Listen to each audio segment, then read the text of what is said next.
champions can memorize over 500 random digits in just 5 minutes. But what's fascinating is that their brains aren't structurally different from yours or mine. They've just mastered specific techniques that anyone can learn. That's really intriguing because most people think exceptional memory is something you're born with, not something you can develop. Well, research shows it's actually about training rather than talent. Take the chain of association technique, it transforms abstract information into vivid mental movies that stick in your mind. Could you give us a concrete example of how that works in practice? So, let's say you need to remember the sequence. Dog, tree, computer, coffee. You'd create this wild scene where a dog is climbing a tree while typing on a computer that's spurting coffee everywhere. The more bizarre the connection, the better it sticks in your memory. All right, so you're basically hacking your brain's natural tendency to remember unusual or surprising things? Exactly that. And studies show this technique can improve recall by up to 73%. But here's where it gets really interesting. When you combine it with something called chunking, the results are even more dramatic. You know, that reminds me of how phone numbers are broken into chunks. Is it the same principle? Yes, and neuroscience research has shown that chunking can increase our working memory capacity from the typical 7 items to over 12 items at once. Let's try a quick exercise. I'll give you a number sequence, and you try to memorize it using chunking. Ready? 629471305. Take a moment to organize it in your mind. Well, that's fascinating. I automatically wanted to break it into 629, 471, 305, and it suddenly felt much more manageable. Exactly. And when we combine these methods with mental photography, which is essentially training your brain to capture information like a high-speed camera, the results can be remarkable. Studies show people can increase their reading comprehension by up to 40% while reducing reading time by half. But how do you ensure you're actually retaining all that information and not just skimming? That's where the interval repetition method comes in. It's based on something called the forgetting curve, discovered by Hermann Ebbinghaus. He found that reviewing information at specific intervals, 10 minutes, 1 day, 1 week, and 1 month, can increase retention from 20% to over 90%. So these aren't just theoretical concepts, there's actual scientific research backing them up? Oh, absolutely. And the neuroscience is fascinating. When we use these techniques, we're actually creating stronger neural pathways. fMRI studies show increased activity in both the hippocampus and prefrontal cortex during these memory exercises. That makes me think about how different this is from traditional learning methods we usually use. You know what's interesting? Research shows that students using these techniques score an average of 35% higher on tests compared to traditional study methods. Let's try another quick exercise. Use the chain of association to remember these 4 capitals: Oslo, Madrid, Tokyo, Lima. Take a moment to create your story. Well, that's quite different from the usual highlighting and rereading approach we're taught in school. And here's the really exciting part. These techniques don't just improve memory. Studies show they can enhance problem-solving abilities by up to 28% and boost creativity scores by 23%. It's like upgrading your brain's entire operating system. You know, considering how much information we deal with daily, these skills seem more crucial than ever. The average person now consumes about 34 gigabytes of information daily. That's a 350% increase from just 20 years ago. Using these memory techniques isn't just helpful anymore. It's becoming essential for managing modern life. So what would you say is the key takeaway for someone wanting to start developing these skills? Well, research shows that just 15 minutes of daily practice can lead to significant improvements within 2 weeks. Start with one technique, master it, then gradually add others. The compound effect is remarkable, like compound interest for your brain. That actually sounds quite achievable when you break it down that way. And remember, every memory champion started exactly where you are. They just applied these techniques consistently. As the saying goes, the best time to start training your memory was 10 years ago. The second best time is now. Here's something a wild scientist discovered: that the deep blue color in blueberries isn't just for show. Those pigments are actually rewiring our brains for better cognitive function, like nature's own brain-boosting software update. That's fascinating. How exactly do these natural compounds work in our bodies? Well, it's all about these incredible compounds called anthocyanins. They're not just giving berries their vibrant colors, they're actually improving blood flow to our brains and protecting our DNA from damage. Think of them like tiny molecular bodyguards constantly patrolling and protecting our cells. So you're saying these compounds are actively defending our bodies? How does that process work? Picture your DNA as this precious manuscript containing all your body's instructions. Throughout the day, it's under attack from free radicals like molecular vandals trying to damage the pages.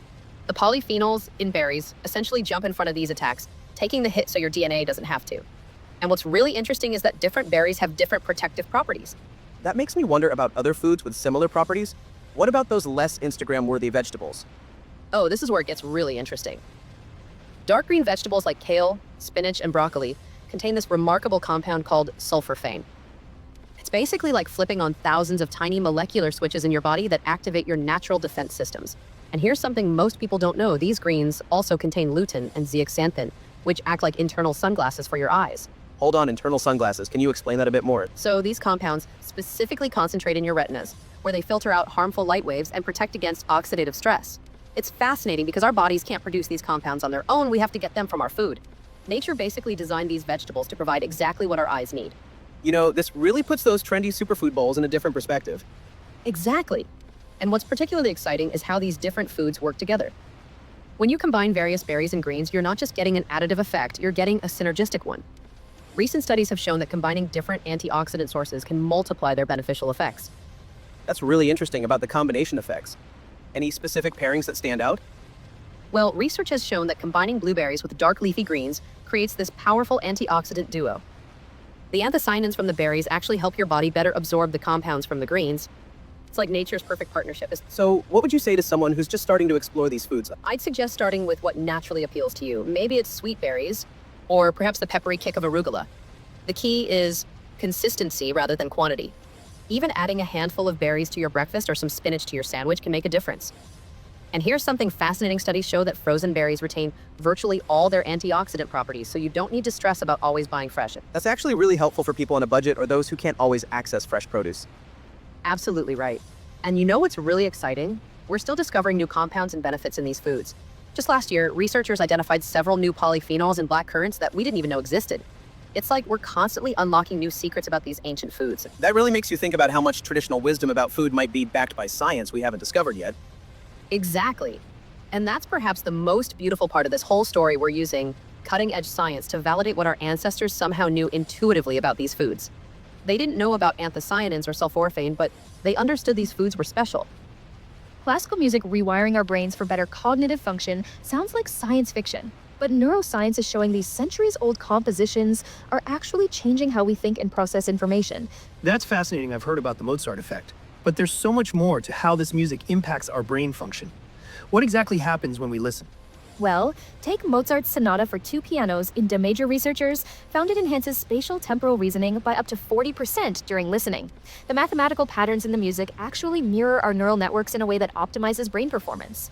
That makes me think about how Bach's Goldberg variations affect focus. I've noticed I can work for hours when I have them playing. You know what's really interesting about the Goldberg variations?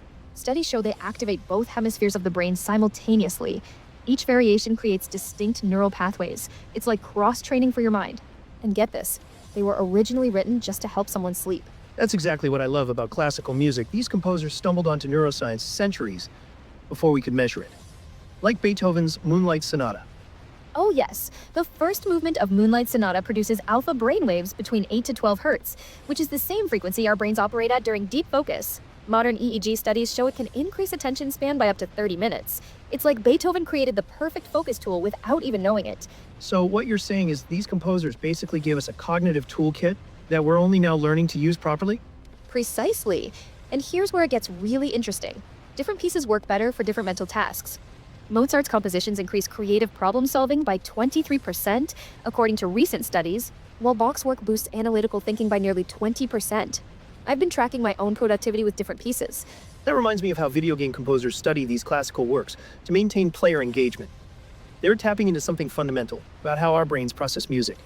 And now tech companies are using AI to analyze these classical pieces, trying to understand what makes them so effective. They've identified specific patterns in Mozart's work that they're using to develop new focus-enhancing soundscapes. Though, interestingly, the AI versions aren't quite as effective as the originals. Well, that makes me wonder about the role of cultural memory in all this. Could centuries of exposure have optimized these pieces for our brains? That's such an important point. Research suggests our brains have co-evolved with this music over generations. A 2022 study showed that pieces that survived to become classics activate our neural networks 15% more effectively than similar but less well-known compositions. It's like natural selection for music. The evolutionary perspective really puts this in a new light.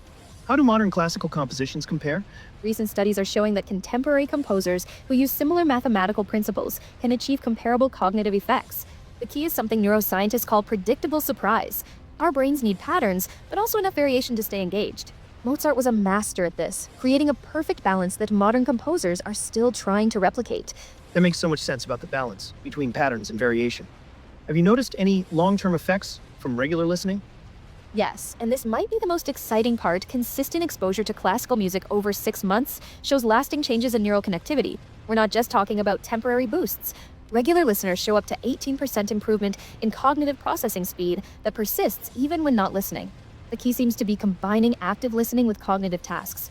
Those are impressive results. What do you think this means for the future of cognitive enhancement? Looking ahead, I think we're going to see more personalized approaches to using classical music for cognitive enhancement.